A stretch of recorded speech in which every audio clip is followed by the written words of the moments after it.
His Excellency Robert Kyagulanyi Ssentamu atabukidde bannamawulire abamulemeddeko ennyo ku nsonga z'Ebisiyaga okuli Carlton Scovia owa NBS TV nga kw'ossa n'abalala bangi nnyo abamubuuza ebibuuzo bye bimu nga baagala omukozesa ensobi oba okufuna ansa ya His Excellency Robert Kyagulanyi Ssentamu ku nsonga ezo.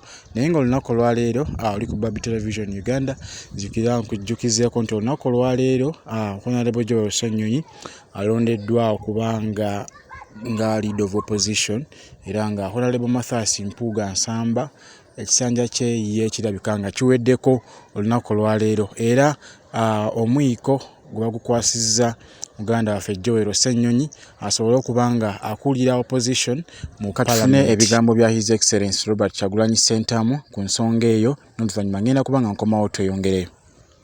Mukirabye lwaki Museveni afuba nnyo okuteekawo diversion n'aleetawo zi diversion z'Ebisiyaga n'aleetawo ki kubabba ate kigenda kulekeraawo. Era ndabye ne bannamawulire baffe abamu ndabye Beka nga buuza ebibuuzo alinga afuba okuntrikinga okunteeka mu situation mubuuze kino tulabe kyaddamu. Nga bwe si wabangere kye baagala kuwulira naawe sijja kuwulira kibuwa kyoyagala kuwulira ssebo. Nze nja kwanukula bigambo byange nga nze ebyammwe temunteeka mu bintu byammwe. Okay?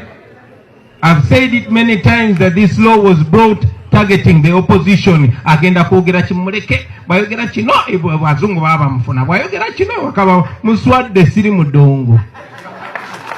So it is very important for you to know that you cannot trick us using that law because it was brought to trick us. We are smarter than that. You die in your movie, Mr. Museveni. Wagwe kumira gumire. Okitegeera temunteeka mu bintu byammwe basebo. However, I'll respond to you quoting my own self because you asked what exactly was taken out of context. Yes, I said that we grow and we transform. And as a leader, I am not calling for the killing or institutionalized targeting of some people as a leader. I might disagree with them, but I'm not calling for their killing. Okay?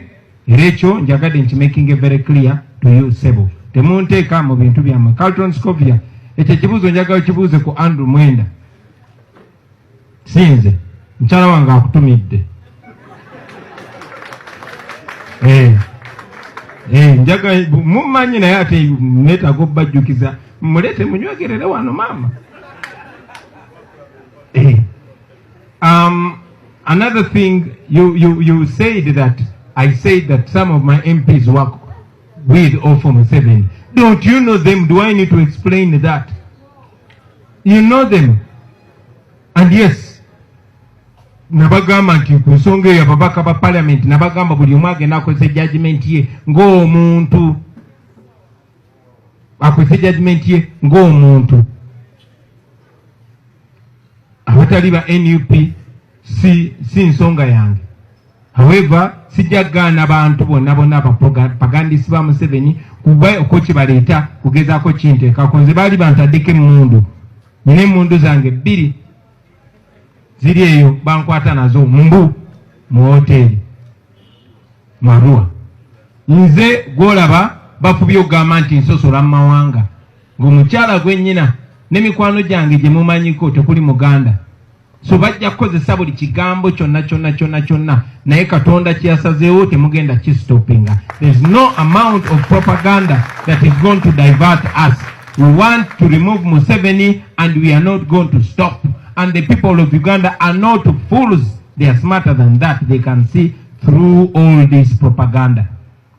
I also want to remind you that Odrek Ruawogo, Museveni's son-in-law, was speaking. This moment I saw him saying, oh, now that law was not moved by government, it was the MPs. Kubanga chibocheza. Museveni's son-in-law is traveling to go and explain himself that. And I saw him saying that they want to repeal this law by the end of this year, as it is court. To show you that here it is family rule. Kanchide mu Luganda mukitegere. Mutabani wa Museveni ayawasa muwala we Odwe ku Wabogo mulabe ku makya ga leero nga yeegaana etteeka eryo Ebisiyaga ng'agamba si gavumenti wabula ba MP baliisa ku lwabwe era ng'asuubiza nti etteeka bagala lisazaamu ng'omwaka guno tegunaggwako kubanga kibookyezza bafaagane na Bisiyaga byabwe bye baabitandika bakwatagane nabyo temutuyingiza mu bintu byammwe.